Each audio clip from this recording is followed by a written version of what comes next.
இயேசு ஜீவிக்கிறார். சுவிசேஷ ஊழியம் வழங்கும் ஜீவ வார்த்தைகள். கிறிஸ்துவுக்குள் பிரியமானவர்களே, ஆண்டவராகிய இயேசு கிறிஸ்து நாமத்தில் உங்கள் யாவரையும் அன்போடு வாழ்த்து வரவிருக்கிறோம். இயேசு ஜீவிக்கிறார் ஊழியத்தின் சார்பாக ஜீவ வார்த்தைகள் நிகழ்ச்சிக்கு வந்து உங்களை கர்த்தர் ஆசீர்வதிப்பாராக. ஒவ்வொரு வாரமும் இதே நேரத்தில் இந்த செய்தியை கேளுங்கள், அநேகரை கேட்க செய்யுங்கள். ஊழியத்தில் பயன்படுத்த விரும்பினாலும் எங்களுடைய வெளியீடுகள் தேவையானாலும் எங்களோடு தொடர்பு கொள்ளுங்கள். இந்த நாளிலும் தேவன் நமக்கு தருகிற வார்த்தை நான் வாசிக்கிறேன், ஜெபத்துடன் கேளுங்கள். மத்தேயு சுவிசேஷம் 17ஆம் அதிகாரம் 27ஆம் வசனம். இயேசு பேதுருவை நோக்கி, நாம் அவர்களுக்கு இடரலாய் இராதபடிக்கு நீ கடலுக்கு போய் தூண்டில் போட்டு முதலாவது அகப்படுகிற மீனை பிடித்து அதன் வாயை திறந்து பார். ஒரு வெள்ளிப்பணத்தை காண்பாய். அதை எடுத்து எனக்காகவும் உனக்காகவும் அவரிடத்தில் கொடு. வரிப்பணத்தை குறித்த ஒரு பிரச்சனை உருவாகிறது. அப்பொழுது ஆண்டவர் பேதுருவை கூப்பிட்டு, நாம் அவர்களுக்கு இடரலாக இருக்க வேண்டாம், அதனாலே ஒன்று செய், நீ கடலுக்கு போ, தூண்டில் போடு, மீன் பிடி, அதில் முதலாவது அகப்படுகிற மீனுடைய வாயை திறந்து பார், அதில் வெள்ளிப்பணம் இருக்கும், அதை எடுத்துக்கொண்டு உனக்கும் எனக்கும் கொடு என்று ஆண்டவர் சொல்கிறார். இந்த வார்த்தை கேட்கிற அன்பு நேச பிள்ளைகளே, வெள்ளிப்பணம் ஆயத்தமாக இருக்கிறது. அதை எடுத்து கொடுக்க வேண்டியது பேதுருவிடத்தில் கொடுக்கப்பட்ட உத்தரவாதம், பொறுப்பு. இந்த வார்த்தை கேட்கிற நீங்களும் கூட ஏதோ ஒரு தேவையை, ஏதோ ஒரு காரியத்தை, ஒரு விடுதலையை, ஒரு நன்மையை எதிர்பார்த்து நீங்கள் காத்திருக்கீங்க. கர்த்தர் சொல்லுகிறார், விடுதலை ஆயத்தம், நீங்கள் எதிர்பார்க்கிற நன்மை ஆயத்தம், நீங்கள் விரும்புகிற காரியம் ஆயத்தமாக இருக்கிறது. ஆனால் அதை பெற்றுக்கொள்வதற்கு நீங்கள் செய்ய வேண்டிய சில வழிமுறைகள் இருக்கிறது. அதை தான் இங்கே சொல்கிறார். வரிப்பணம் கொடுப்பதற்கு பணம் ஆயத்தம், வெள்ளிப்பணம் ஆயத்தம். ஆனால் அதை பெற்றுக்கொள்ளணுமானா இந்த பேதுரு கடலுக்கு போகணும், தூண்டி போடணும், மீன் கிடைக்கிற வரைக்கும் காத்திருந்து அதை பிடிக்கணும். அந்த வாயை திறந்து பார்த்தா அங்கே வெள்ளிப்பணம் இருக்குது, அதை எடுத்துக்கொண்டு கொடுக்கணும். இதில் என்ன தெரிகிறது? தேவன் அவருடைய பிள்ளைகளாக நம்ம ஒவ்வொருவருக்கும் நன்மையை ஆயத்தமாக வைத்திருக்கிறார். ஆனால் அது சும்மா கிடைக்காது. அதுக்காக நீங்கள் உழைக்கணும், நீங்கள் பிழைக்கணும், நீங்கள் செயல்படணும், நீங்கள் பிரயாசப்படணும். அப்பொழுதுதான் அந்த நன்மை உங்களுக்கு கிடைக்கும். இந்த வாழ்க்கையில் கேட்கிற அன்பு நேச பிள்ளைகளே, என் வாழ்க்கையில் என்ன குறைவாக இருக்கிறதே, இந்த காரியம் எனக்கு ஜெயம் இல்லையே, இந்த காரியத்தில் நான் மேன்மை பார்க்க முடியவில்லையே என்று நீங்கள் சொல்வீர்களானால் கர்த்தருடைய வார்த்தை உங்களுக்கு சொல்லப்படுகிறது. அதை குறித்து நீங்கள் பிரயாசப்பட வேண்டியது, உழைக்க வேண்டியது, நீங்கள் செய்ய வேண்டிய கடமை இருக்கிறது. அதை செய்திருக்கிறீங்களா என்று யோசித்து பாருங்கள். இங்கே பேதுரை குறித்து நாம் வாசிக்கிறோம். வெள்ளிப்பணம் ஆசீர்வாதமாக இருக்குது. கடலுக்கு போ என்பது இந்த பரந்த உலகம். இந்த பரந்த உலகத்தில் நீ போய் பிரயாசப்படணும். அதுக்குரிய ஆயத்தம், மீன் பிடிக்கிறவன் தூண்டில் எடுத்துகிட்டு போகணும், அதற்குரிய புழு எடுத்துக்கொண்டு போகணும், இதெல்லாம் ஆயத்தங்கள். இப்படிப்பட்ட ஆயத்தங்களை செய்து நீ ஆயத்தப்படணும். அதை தான் 2 தீமோத்தேயு 2:6 வாசிக்கும் போது, பிரயாசப்படுகிறவன் பலனில் முந்தி பங்கடைவான் என்று சொல்லி அந்த வார்த்தை இருப்பதை நாம் பார்க்கிறோம். எபிரேயர் 6:10 உங்கள் அன்புள்ள பிரயாசங்களை மறந்து விடுவதற்கு தேவன் அநீதியுள்ள அல்ல. அப்படியானால் உங்களுடைய அன்புள்ள பிரயாசம் அதில் தேவை. அதை தான் தேவனுடைய வார்த்தை சொல்வதை பார்க்கிறோம். நீதிமொழி 31ஆம் அதிகாரத்தில் குணசாலியான ஸ்திரீ என்று 10வது வசனத்திலிருந்து வாசிக்கிறோம். அதில் 18வது வசனத்திலே சொல்லப்பட்டிருக்கிறது, தன் வியாபாரம் பிரயோஜனம் உள்ளது, தன் வேலை, தன் கடமை பிரயோஜனம் உள்ளது என்று சொல்லி அவள் அறிந்திருந்தாள். வேகமாய் 2-3 காரியங்களை நாம் வாசிப்போம். இந்த பேதுருடைய வாழ்க்கையிலிருந்து எப்படி அவன் இதை செய்திருப்பான், நாம் என்ன செய்யணும்? முதலாவது, நீ போய் தூண்டில் போடுன்னு சொன்னார், வலை போடுன்னு சொல்லலை. வலை போடுன்னு சொன்னால் அவனுடைய ஃப்ரெண்ட்ஸ் எல்லாம் சேர்த்து கொண்டு போய் 4 பேர் 5 பேர் போய் போட்டிருக்கலாம். ஆனால் கர்த்தர் சொல்லுகிறார், நீ தூண்டில் போடு. அப்படியானால் தூண்டில் போடுவது என்பது ஒரே ஒரு ஆள் செய்ய வேண்டிய வேலை, தனித்து செய்ய வேண்டிய வேலை. அங்கே பார்ட்னர்ஷிப் கிடையாது. நீங்கள் தான் அதை செய்யணும், நீங்கள் மட்டும்தான் அதை செய்ய முடியும். இத்தனை சீசர் இருக்கும்போது பேதுரு இதை சிறப்பாய் செய்வான் என்று சொல்லி பேதுரை நம்பி ஆண்டவர் அனுப்பினாரே, அதே போல இந்த தொழில், இந்த குடும்பம், இந்த ஊழியம், இந்த காரியத்தை ஆண்டவர் உங்களை நம்பி தான் உங்கள் கையில் கொடுத்துருக்கிறார். அதனால் நீங்கள் தான் செய்தாகணும், வேறு யாரையும் சேர்க்க முடியாது.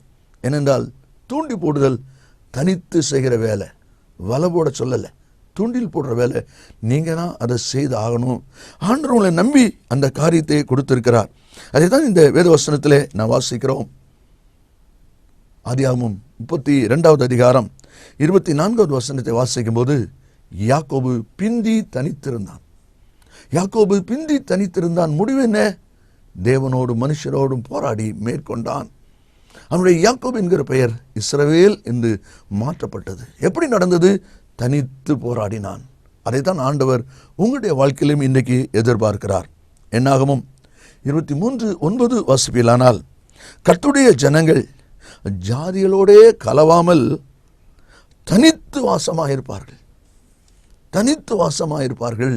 அதான் தேவனுடைய வார்த்தை சொல்வதை நாம் பார்க்கிறோம்.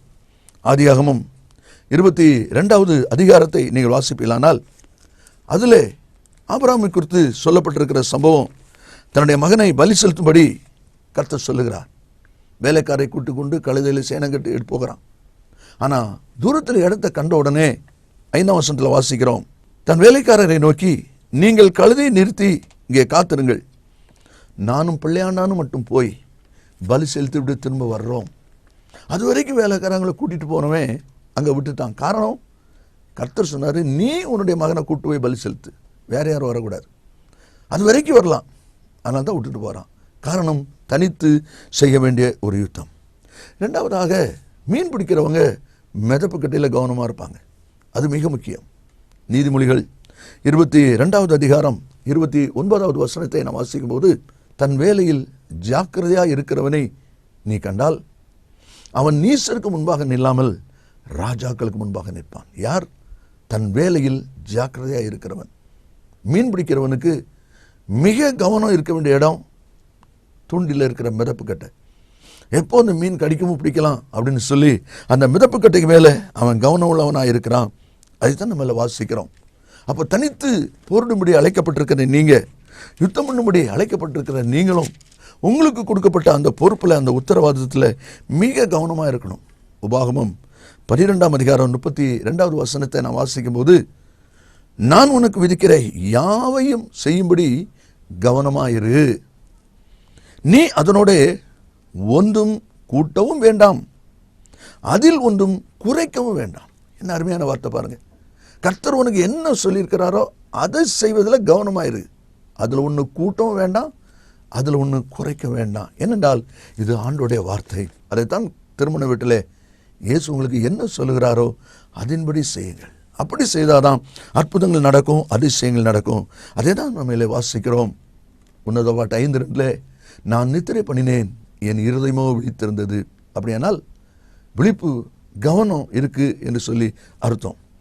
மற்ற 23:23 வாசிக்கும் போது, இவைகளையும் செய்ய வேண்டும், அவைகளையும் விடாதிருக்க வேண்டும். இன்னைக்கு அநேகருக்கு இருக்கிற பிரச்சனை, இதை செய்தால் அது மறந்து போகுது, அதை நினைச்சா இது மறந்து போகுது. இங்கே தான் பிரச்சனை. அந்த கருத்து இருக்கும்போது மறந்து போகாது. கருத்து தேவை. அதைத்தான் வாசிக்கிறோம். இனி 3வது, மீன் பிடிக்கிறவன் தூண்டில் போடுறவங்கிட்ட நீங்கள் கேட்டிங்களா சொல்லுவாங்க. கவனித்து பாருங்கள். தூண்டி பிடிக்க போடும்போது அனாவசியமாக தேவையில்லாமல் பேசக்கூடாது. யாராவது சத்தம் போட்டாங்கன்னா சத்தம் போடாதீங்க, மீன் கலைஞ்சு ஓடிடும் அப்படின்னு சொல்லுவாங்க. அப்படின்னா மீன் பிடிக்கிறவன் பேசக்கூடாது.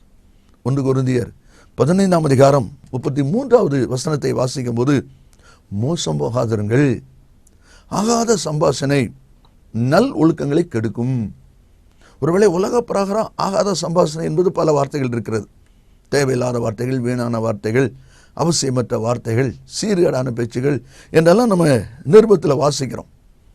ஆனால் இந்த தூண்டில் போடுற விஷயத்தில் ஆகாத சம்பாஷணை, தேவையில்லாத வார்த்தை என்பது என்ன என்று சொல்லி நம்ம யோசிக்கும் போது, தேவனுடைய பிள்ளைகள், உங்களுக்கு ஒரு தொழில் கொடுத்திருக்கிறார், ஒரு குடும்பம் கொடுத்திருக்கிறார், ஒரு பொறுப்பு கொடுத்திருக்கிறார் என்றால் அதை நிறைவேற்றுவதற்கு உங்களுக்கும் தேவனுக்கும் சில ரகசியங்கள் இருக்கும். தொழில் செய்வங்க சொல்லுவாங்க, இது தொழில் ரகசியம். இப்படிப்பட்ட ரகசியம் வெளியே வரக்கூடாது. அது உங்களோடு தான் இருக்கணும். குடும்பத்தை குறித்த ரகசியம் உங்களோடு தான் இருக்கணும். அது வெளியே வரக்கூடாது. இப்படிப்பட்ட சில காரியங்கள் மிக முக்கியம். வெளியே வந்தால் என்ன நடக்கும்? ஆனால் தான் வாஸ்தவம், மோசம் போகாதிருங்கள், மோசம் நடக்கும், மோசமாயிரும்.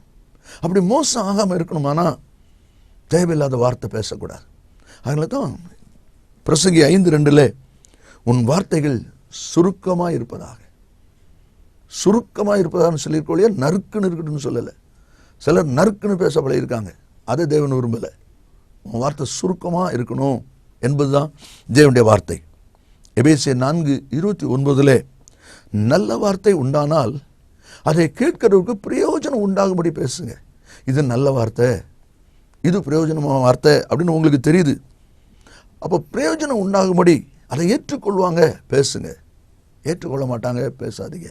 அதுதான் தேவனுடைய வார்த்தை சொல்வதை நாம் அதில் பார்க்கிறோம். யோபு 29ஆம் அதிகாரம் 4-5 வசனங்களை வாசிக்கும் போது, தேவனுடைய ரகசிய செயல் என் கூடாரத்து மேல் இருந்தது, அப்பொழுது சர்வ வல்லவர் என்னோடு இருந்தார். நன்றாக கவனிங்க, தேவனுடைய ரகசிய செயல் இந்த சரீரமாகிய கூடாரத்து மேல் இருந்தது, அப்பொழுது சர்வ வல்லவர் என்னோடு இருந்தால். இந்த ரகசியம் என்னை விட்டு வெளியானா என்ன ஆகும்? சர்வ வல்லவர் வெளியே போயிடுவார். சர்வ வல்லவர் வெளியே போன பிறகு நம்முடைய குடும்பம், நம்முடைய தொழில், நம்முடைய கையின் பிரயாசம் எப்படி ஆசீர்வதிக்கப்பட முடியும்? அதை தான் தேவனுடைய வார்த்தை சொல்லப்பட்டிருக்கிறது. தொழில் ரகசியம், குடும்ப ரகசியம் வெளியே போகக்கூடாது. ஆனால் தேவையில்லாமல் பேசாத, வீணாக வார்த்தைகளை சலப்பாதீங்க. அதை தான் தேவனுடைய வார்த்தை சொல்வதை பார்க்கிறோம். இந்த வார்த்தையை ஞானமாய் கவனமாய் யார் யார் காத்துக்கொள்கிறார்களோ அவர்கள் தேவனுடைய ஆசீர்வாதத்துக்கு பாத்திரமாயிருப்பார்கள். கடைசியாக யாக்கோபு 1ஆம் அதிகாரம் 11வது வசனத்தை நாம் வாசிக்கும் போது அங்கே இவ்விதமாய் சொல்லப்பட்டிருக்கிறதை பார்க்கிறோம். சூரியன் கடும் வெயிலுடன் உதித்து புல்லை உலர்த்தும் போது அதன் பூ உதிர்ந்து அதன் அழகான வடிவு அழிந்து போம். சூரியன் கடும் வெயிலுடன் உதித்து புல்லை உலர்த்தும் போது, நல்ல யோசிங்க, ஆண்டவர் பேதுரை கூப்பிட்டு நீ ஆற்றங்கரையில் போய் துண்டில் போடு, குளத்தில் போய் துண்டில் போடு என்று சொல்லலை, கடலில் போய் துண்டில் போடு சொன்னார். ஒருவேளை குளத்தில் ஆற்றங்கரையில் தூண்டி போடுறதா இருந்தால் ஒரு மரம் நிழல் கிடைக்கான்னு பார்த்து அதுலேருந்து போடலாம். இது கடலில் போடணும். கடலில் ஏது மரம், ஏது நிழல்? அப்போ வெயிலில் தான் நிற்கணும். அப்போ அந்த வெயிலின் உஷ்ணத்தை தன் தலையிலே அவன் தாங்கி ஆகணும். இந்த வெயிலின் உஷ்ணத்தை தாங்குவது என்பது மீன் பிடிக்கும் போது ஏற்படுகிற பாடுகளின் அனுபவம், வேதனையின் அனுபவம். உங்களுடைய தொழில் காரியங்களிலே முற்றிலுமான ஒரு ஜெயத்தை நீங்கள் பெறணுமானா அதில் சில பாடுகள் வரத்தான் செய்யும். கடலில் மீன் பிடிக்கும்போது வெயில் எப்படி உஷ்ணத்தை தாங்கணுமோ இதே போல் பாடுகள் வரத்தான் செய்யும். அதை நீங்கள் தான் தாங்கி ஆகணும், வேறு யாரும் தாங்க முடியாது. வேறு யாருக்கும் சப்போர்ட்டுகள் எடுக்க முடியாது. உங்கள் வாழ்க்கையில் வருகிற பிரச்சனை, உங்கள் தொழிலில் ஒரு பிரச்சனை, உங்கள் குடும்பத்தில் வர்ற பிரச்சனை நீங்கள் தான் தாங்கி ஆகணும், நீங்கள் தான் அதை ஜெயிச்சாகணும். கர்த்தத்தில் கேளுங்க, கர்த்தர் கண்டிப்பாய் அதை ஜெயிப்பதற்கு உங்களுக்கு பலன் கொடுப்பார். எரேமியா 10:19 வாசிக்கிறோம், ஐயோ நான் நொறுக்கப்பட்டேன், என் காயம் கொடிதாக இருக்கிறது, ஆனாலும் இது நான் சகிக்க வேண்டிய நோய் என்று எரேமியா சொல்வதை பார்க்கிறோம். அதே போல உங்கள் வாழ்க்கையில் நீங்கள் சந்திக்கிற பாடுகள் நீங்கள் தான் சகிச்சு ஆகணும். 119ஆம் சங்கீதம் 67ஆம் வசனத்தில் சங்கீதக்காரர் சொல்கிறார், நான் உபத்திரப்படும் முன் வழிதப்பி நடந்தேன், இப்பொழுதோ உம்முடைய வார்த்தையை காத்து நடக்கிறேன். 71 அவர் சொல்கிறார், நான் உபத்திரப்பட்டது எனக்கு நல்லது, அதனால உம்முடைய பிரமாணங்களை கற்றுக்கொள்கிறேன். அப்படியானால் பாடுகள் நமக்கு தேவை, உபத்திரங்கள் நமக்கு தேவை. அதை தாங்கிதான் நாம் செயல்பட வேண்டும். சூரியனுடைய வெப்பத்தை அவன் தாங்கினாதான் மீன் பிடிக்க முடியும். எவ்வளோ நேரம் பொறுக்கிறது? மீன் கிடைக்கிற வரை. அப்படியானால் பொறுமை தேவை, நிதானம் தேவை, அமைதல் தேவை. 105ஆம் சங்கீதம் 19ஆம் வசனத்தை வாசிக்கும் போது, கர்த்தர் சொன்ன வார்த்தை நிறைவேறும் அளவும் அவருடைய வசனம் அவனை புடமிட்டது. இந்த வார்த்தை நிறைவேறுகிற வரை, அதாவது மீன் கிடைக்கிற வரை நீங்கள் நின்று தான் ஆகணும். வெள்ளிப்பணம் ஆயத்தம், அதை பெற்றுக்கொள்வதற்கு பேதுரு பிரயாசப்படணும். நீங்களும் உங்கள் வாழ்க்கையில் எதிர்பார்க்கிற நன்மை ஆயத்தம், ஆனால் நீங்கள் பிரயாசப்படணும். அதுதான் நம்ம இதில் வாசித்தோம். தனித்து நீங்கள் செய்ய வேண்டிய யுத்தம் தான் தூண்டில் போடுதல் என்பது. மிதப்பு கட்டைக்கு மேலே உங்களுடைய கவனம் மிக முக்கியமாக இருக்கணும். அதே போல் அனாவசியமான தேவையில்லாத வார்த்தை வரக்கூடாது, ரகசியம் வெளியே போகக்கூடாது. உஷ்ணத்தை பாடுகளை தாங்கித்தான் ஆகணும். அதுக்கு இன்னொரு ஆளை கேட்க முடியாது, நீங்கள் தான் அதை தாங்கித்தான் ஆகணும். பேதுரு அந்த உஷ்ணத்தை தாங்கினதுனால்தான் மீன் பிடிச்சான், வெள்ளிப்பணம் கிடைச்சது, காரியத்தை ஜெயமாக்கினான். அதே போல் நீங்களும் ஜெயமாக்குவதற்கு உங்களுடைய தொழில், குடும்பம், காரியத்தின் வர பாடுகளை ஏற்றுக்கொள்ளுங்க. பலனை கர்த்தர்ட்ட கேளுங்க, நீங்கள் ஆசீர்வாதமாக இருப்பீர்கள். கர்த்தர் நம்மை ஆசீர்வதிப்பாராக. நாம் ஜெபிப்போமா? இயேசு சீக்கிரம் வரப்போகிறார். நல்ல பிதாவே, நன்றியோடு துதிக்கிறோம். உம்முடைய வார்த்தை ஆம் என்றும் ஆமேன் என்றும் இருப்பதற்காக ஸ்தோத்திரம். இந்த வார்த்தை கேட்டிருக்கிற ஒவ்வொரு பிள்ளைகளும் தங்களை ஆராய்ந்து சிந்தித்து சீர்படுத்தி நன்மையை சுதந்திரித்துக் கொள்வார்களாக.